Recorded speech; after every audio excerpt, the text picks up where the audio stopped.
রহিম। প্রিয় শিক্ষার্থীরা, আমি আজকে তোমাদের সামনে হাজির হয়েছি বিবিএ অনার্স দ্বিতীয় বর্ষের হিসাব বিজ্ঞান বিভাগের ট্যাক্সেশন ইন বাংলাদেশ কোর্সের একটি ক্লাস নিয়ে। আমি এর আগে এই কোর্সের আরও দুটি ক্লাস নিয়েছি। এর পাশাপাশি আমাদের অন্য আরেকজন টিচার উনিও আরও দুটি ক্লাস নিয়েছেন। এখন আমি তোমাদেরকে এই কোর্সের যে ক্লাসটি আলোচনা করব সেটি হচ্ছে একক ব্যক্তির মোট করযোগ্য আয় নির্ণয়। মোট করযোগ্য আয় নির্ণয়ে আজকে হবে আমাদের তৃতীয় ক্লাস। এর আগে আমরা একক ব্যক্তির যে করযোগ্য মোট আয়ের বিভিন্ন খাতগুলো আলোচনা করেছি। 10টা খাত ছিল। 10টা খাতের মধ্যে আগে আলোচনা হয়েছে বেতন খাতে আয়, এবং আলোচনা হয়েছে যে সিকিউরিটি সুদ খাতে আয় এবং গৃহ সম্পত্তি খাতে আয়। আজকে আমাদের আলোচনার টপিকস হচ্ছে কৃষি খাতে আয়। আমরা জানি করদাতা আমাদের বিভিন্ন ধরনের হতে পারে উনি চাকরি করেন। যদি উনি চাকরিজীবী হন তাহলে ওনার আয় হচ্ছে বেতন খাতে। আর যদি উনি জাস্ট শুধুমাত্র সিকিউরিটি সুদ দিয়ে উনি জীবনযাপন করেন বা সিকিউরিটি সুদের আয়ের উপর ওনার জীবন পরিচালনা করেন, তাহলে সিকিউরিটি সুদ খাতে আয় ওনার মুখ্য আয় হিসেবে গণ্য হবে। পাশাপাশি আবার অনেকে আছে ঘর ভাড়া থেকে ওনাদের জীবন যাপন করে থাকেন, ঘর প্রাপ্ত ভাড়া দিয়ে ওনাদের জীবন অতিবাহিত করেন। তবে ক্ষেত্রে গৃহ সম্পত্তি খাতে আয় হবে তার একমাত্র আয়।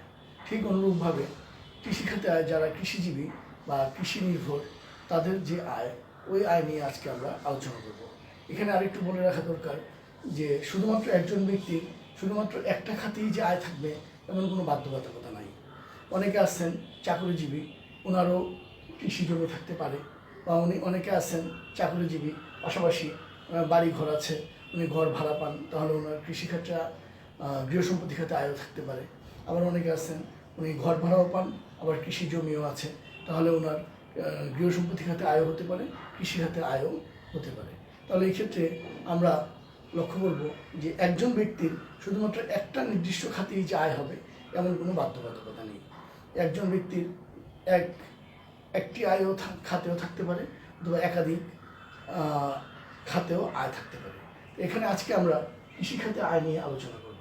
কৃষিখাতে আয় হচ্ছে নর্মালভাবে আমরা বুঝব কৃষি জমি থেকে যে ফসল উৎপাদন হয় বা কৃষি জমি থেকে যে আয়টা করদাতা পেয়ে থাকেন, ওই আয়ের উপর সরকারকে যে কর দিতে হয় ওইটাকেই ওনার করযোগ্য আয় হিসাবে গণ্য হবে। এখন কৃষিখাতে আয়কে আবার আমরা কয়েকটা ভাগে বিভক্ত করে নিয়েছি শুধুমাত্র কর নির্ধারণ করার সুবিধার্থে। এই ক্ষেত্রে আমরা প্রথমে আসি, কৃষিখাতে আয় হচ্ছে ধারা 26 ও 27 সম্পূর্ণ কৃষিখাতে আয়। সম্পূর্ণ কৃষিখাতে কৃষি আয় বলতে আমরা বুঝবো যে চাষাবাদের মাধ্যমে যে ফসল উৎপাদন করা হয়, যেমন ধান, গম, ভুট্টা ইত্যাদি চাষাবাদের মাধ্যমে যে ফসল উৎপাদন করা হয়, এই ফসল বিক্রি করে যেই টাকা পাওয়া যায় এই টাকাটা হচ্ছে তার কৃষি খাতে আয়, কিন্তু এটা তার করযোগ্য আয় নয়। তাহলে আমি কি বললাম কথাটা, যে যদি একজন কৃষক ধান বিক্রি 100 মণ ধান সে পেল, 100 মণ ধান সে বাজারে বিক্রি করলো, 100 মণ ধান যদি সে বিক্রি করে যদি 1000 টাকা মণ বিক্রি করে, তাহলে সে 10 লক্ষ টাকা পেল। ওই ক্ষেত্রে এই যে 10 লক্ষ টাকার উপর তার যে আয়টা হলো, এটা তার কৃষিখাতে আয়, বাট এটা করযোগ্য আয় নয়। করযোগ্য আয় নির্ণয় করতে হলে তখন কি করতে হবে, আয়কর কর্তৃপক্ষ আমাদেরকে কিছু অনুমোদনযোগ্য খরচ কিছু নির্ধারণ করে দিয়েছে, যে এই খরচগুলো বাদ দেওয়ার পর যেই টাকাটা বের হবে ওটা হবে তার কৃষিখাতের আয়। তাহলে এক্ষেত্রে খরচগুলো কী কী? প্রথমত আসি উৎপাদন খরচ। আমরা জানি যে কোনো পণ্য উৎপাদন করতে গেলে অবশ্যই তার পিছনে উৎপাদন খরচ হয়। যেমন আমি চাষাবাদ করলে আমার বীজ লাগবে, আমার পানি সেচ দিতে হবে, আমার লাঙ্গল চালাতে হবে, ট্রাক্টর ব্যবহার করতে হবে, এরকম বিভিন্ন ধরনের সার দিতে হবে, কীটনাশক দিতে হবে, বিভিন্ন ধরনের খরচ আছে। তাহলে ওই ক্ষেত্রে তার উৎপাদন খরচ হিসাবে তার যে খরচটা হয়েছে প্রকৃত খরচ, এই প্রকৃত খরচটা তার উৎপাদন খরচ হিসাবে বাদ যাবে। আবার আরেকটা বিষয় রয়ে গেছে এখানে, যে অনেক কৃষক কত টাকা খরচ হচ্ছে তা পুঙ্খানুপুঙ্খভাবে হিসাব রাখে না, পুঙ্খানুপুঙ্খভাবে সে ওই খরচটা লিপিবদ্ধ করে রাখে না।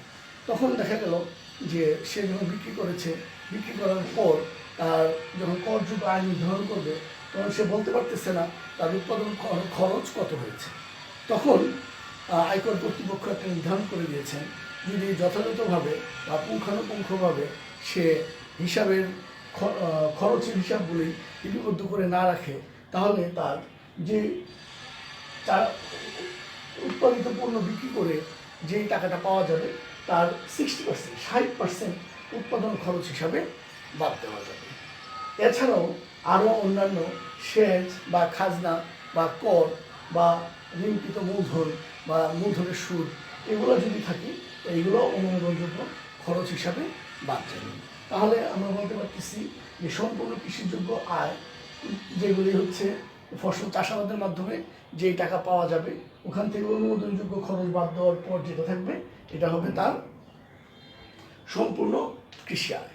এছাড়া আরও কিছু থাকে কৃষিখাতে আয়ের মধ্যে আংশিক কৃষি আয়।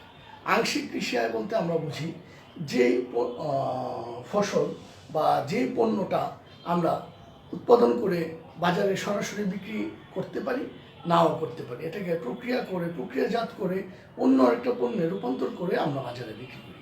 যেমন চা, রাবার, তামাক বা ইক্ষু। চা পাতা আমরা লক্ষ্য করি বাগান থেকে চা পাতা সংগ্রহ করার পর কাঁচা চা পাতা কোথাও বিক্রি হয় না।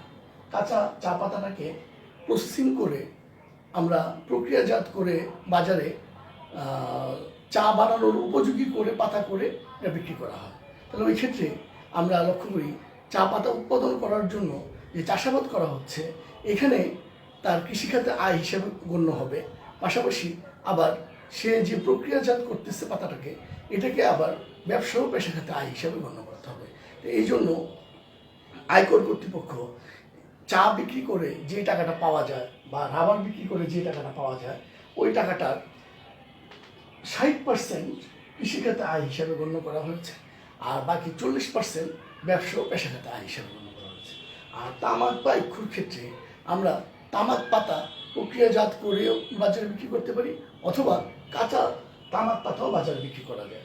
ইক্ষুর ক্ষেত্রেও মাড়াই করে চিনি উৎপাদন করে বিক্রি করা যায় বা সরাসরি ইক্ষু বিক্রি করা যায়। তাহলে এই ক্ষেত্রে যদি তামাক বা ইক্ষু প্রক্রিয়াজাত করে বাজারে বিক্রি করা হয়, তাহলে ওই ক্ষেত্রে কৃষিক্ষেত্রে আয় হিসাবে গণ্য করা হবে।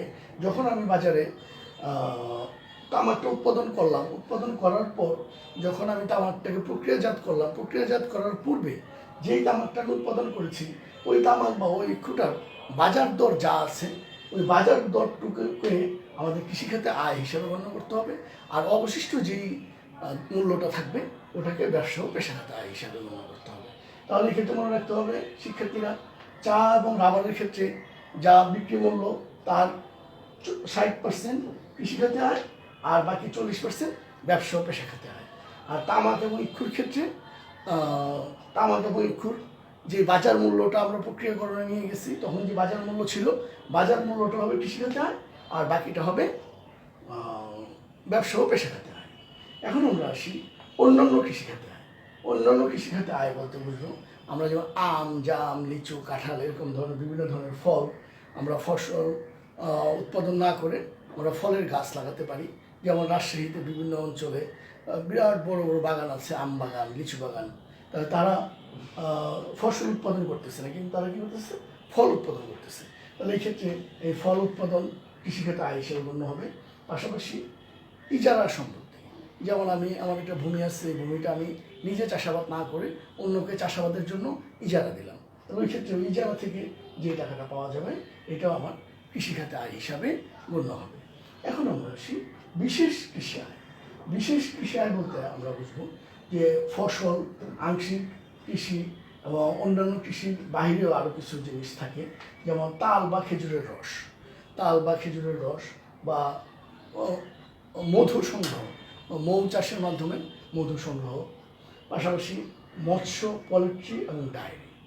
মৎস্য, পুকুরে আমি চাষাবাদের মাধ্যমে মাছ উৎপাদন করতে পারি, মাছ উৎপাদনের মাধ্যমে যে আয়টা আসবে ওইটা কৃষিখাতে আয় আসবে। পোলট্রি, হাঁস মুরগি বা লালন পালনের মাধ্যমে যে আয়টা আসবে এটা আমার কৃষিখাতে আয় আসবে। বা ডায়েরি, গরু মহিষ বা ছাগল এগুলো লালন পালনের মাধ্যমে যে আয়টা আসবে ওইটা আমাদের কৃষিখাতে আয় হিসাবে গণ্য হবে।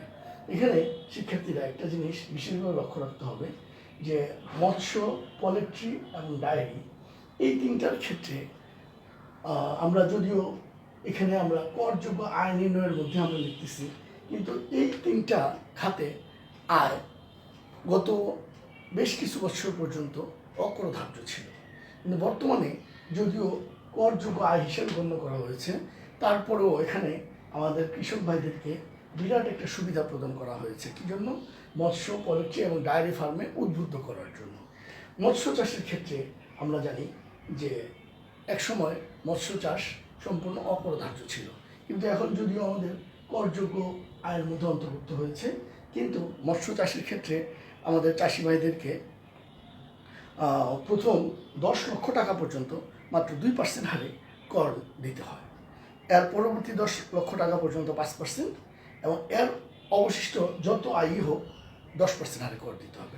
তাহলে এক্ষেত্রে যখন আমরা একক ব্যক্তির কর নির্ধারণ করব, তখন মৎস্য খাতে তার যে আয়টা আছে এই আয়টাকে আলাদা করে এই আয়টার উপর আলাদা কর বের হবে এবং বাকি আয়গুলোর উপর আলাদা হবে, বা আমরা সচরাচর যেভাবে কর নির্ধারণ করি ওইভাবে কর নির্ধারণ করব। ঠিক অনুরূপভাবে পোলট্রি ফার্মের ক্ষেত্রেও এরকম আলাদাভাবে নির্ধারণ করা হয়েছে। পোলট্রি ফার্মে উদ্বুদ্ধ করার জন্য প্রথম 20 লক্ষ টাকা পর্যন্ত 5%, প্রথম 20 লক্ষ টাকা পর্যন্ত 0%, যে প্রথম 20 লক্ষ টাকা পর্যন্ত পোলট্রি ফার্মে আয় হলে কোনো কর দিতে হবে না, 20 লক্ষ টাকা পর্যন্ত কোনো কর দিতে হবে। তাহলে এই ক্ষেত্রে যদি আমাদের পোলট্রি ফার্মের আয় হয় 10 লক্ষ টাকা, তাহলে ওই ক্ষেত্রে যদিও আমরা আয়ের মধ্যে অন্তর্ভুক্ত করব, কিন্তু পরবর্তীতে আমরা আয় নির্ধারণের ক্ষেত্রে পোলট্রি ফার্মের আয়টা বাদ দিয়ে দেব। আর যদি 20 লক্ষ টাকার ঊর্ধ্বে হয় তাহলে পরবর্তী 10 লক্ষ টাকা পর্যন্ত 5%, আর এর পরবর্তী যত আয় হবে সম্পূর্ণগুলোর উপর 10%। এই ক্ষেত্রে পোলট্রি ফার্মের ক্ষেত্রেও আমরা আয় কর নির্ধারণের ক্ষেত্রে আমরা বাদ দিয়ে নিব। ডায়েরি ফার্মের ক্ষেত্রেও আরও এরকম ধরনের সুবিধা প্রদান করা হয়েছে। প্রথম 10 লক্ষ টাকা পর্যন্ত 3%, প্রথম 10 লক্ষ টাকা ডায়েরি ফার্মে যে আয় হবে এর প্রথম 10 লক্ষ টাকা পর্যন্ত 3% হারে কর দিতে হবে।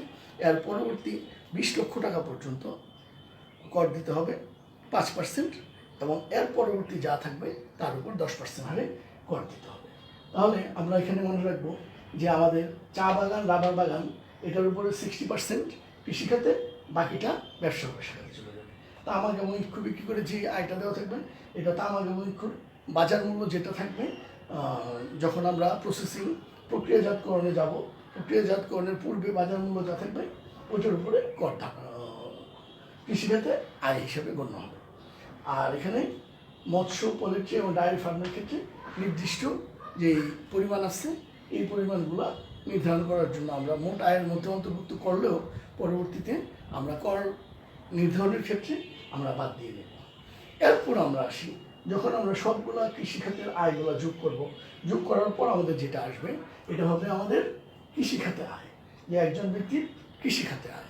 এখন ওই ব্যক্তির যদি অন্য কোনো খাতে আয় থাকে তাহলে ওই ক্ষেত্রে যেমন বেতন খাতে আয় থাকতে পারে বা গৃহ সম্পত্তি খাতে আয় থাকতে পারে। তা বেতন খাতে আয় এত টাকা, গৃহ সম্পত্তি খাতে আয় এত টাকা এবং কৃষি খাতে আয় এত টাকা, পুরোটা যোগ করার পর আসতে পারে একজন ব্যক্তির মোট করযোগ্য আয়।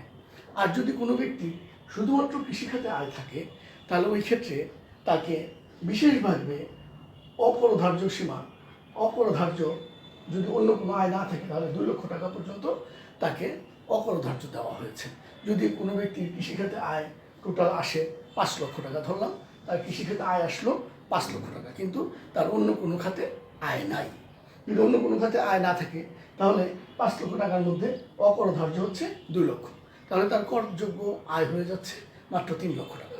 এরপর 3 লক্ষ টাকার উপর কর দিতে হয় কি না হয় এটা সে সাধারণ কর প্রদানের হারের উপর নির্ভর করবে যে তার কর দিতে হবে কিনা। তাহলে এই ক্ষেত্রে আমরা একটা জিনিস মনে রাখবো যে কৃষিখাতে আয়ের মধ্যে মৎস্য, পোলট্রি এবং ডায়েরি এই তিনটার ক্ষেত্রে স্পেশাল রেট, আর কৃষিখাতে শুধুমাত্র কৃষিখাতে আয় থাকলে তার 2 লক্ষ টাকা পর্যন্ত অকরধার্য। এখানে আমরা আরেকটা কনফিউশনের মধ্যে পড়ে যাই, কিছু কিছু আয় আছে আমাদের কৃষিখাতে পড়ে, আবার কিছু কিছু আয় আছে আমাদের অন্যান্য উৎস খাতে আয়ের মধ্যে পড়ে। যেমন আমরা যদি বলি যে মৎস্য চাষের মধ্যে আছে যে আমি নিজে পুকুরে মাছ ছাড়লাম, মাছ পোনা মাছ ছেড়ে ওখানে আমরা খাবার দিই, তারপর ওখানে আমরা পরিচর্যা করি এবং পরবর্তীতে মাছ ধরে বিক্রি করি। যদি এভাবে হয় তাহলে ওইটা আমাদের মৎস্য খাতে আয় আসবে, যেটা আমাদের কৃষিখাতে আয় হিসেবে গণ্য হবে। কিন্তু যদি এরকম হয় যে আমার একটা পরিত্যক্ত পুকুর বা একটা ডুবা বা একটা জলাভূমি আছে, যেখানে বর্ষায় আমাদের ডুবে যায় এবং এখানে কিছু মাছ আসে, পর বর্ষা চলে গেলে আমি এই মাছ বিক্রি করি, তাহলে ওই ক্ষেত্রে এই মাছটা আমার কৃষিখাতে, মাছ বিক্রির পয়সাটা আমার কৃষিখাতে আয়ের মধ্যে অন্তর্ভুক্ত হবে না, ওইটা তখন চলে যাবে অন্যান্য উৎস খাতে আয়। ঠিক অনুরূপভাবে যে আমার একটা গাছ বাড়ির পিছনে একটা গাছ এমনি এমনি হলো, কিন্তু ওই গাছটা আমি বিক্রি করলাম, বিক্রি করার পর কিছু টাকা পেলাম, ওই গাছ বিক্রির টাকাটাকে কৃষিখাতে আয়ের অন্তর্ভুক্ত করা যাবে না। কিন্তু যদি এরকম হয় যে আমি অনেকগুলা গাছ সারিবদ্ধভাবে আমি লাগালাম এবং গাছগুলো বড় হলো এবং পরবর্তীতে আমি গাছগুলো বিক্রি করলাম, ওই ক্ষেত্রে এই যে গাছ বিক্রি করে যে আয়টা হলো, এটা আমার কৃষিখাতে আয় হিসাবে গণ্য হবে। তাহলে আমরা শিক্ষার্থীরা আমরা খেয়াল রাখবো কৃষিখাতে আয়ের মধ্যে কোন কোন আয়গুলো অন্তর্ভুক্ত হয় এবং কোন কোন খরচগুলো অনুমোদনযোগ্য ওই জিনিসগুলো আমরা ক্যালকুলেশন করে আমরা বের করব। আর যদি আমাদের অঙ্কে শুধুমাত্র কৃষিখাতে আয় থাকে, তাহলে ওই ক্ষেত্রে আমরা ধরে নেব যে এই করদাতার অন্য কোনো আয় নেই, তাহলে ওই ক্ষেত্রে 2 লক্ষ টাকা পর্যন্ত আমরা অপরধার্য বাদ দিয়ে তারপরে তার কর নির্ধারণ করব। তাহলে আজকে এই পর্যন্তই, আমরা পরবর্তীতে অন্য আরেকটি খাত নিয়ে আবার আসবো। সবাই ভালো থাকো, সুন্দর থাকো, আল্লাহ হাফেজ।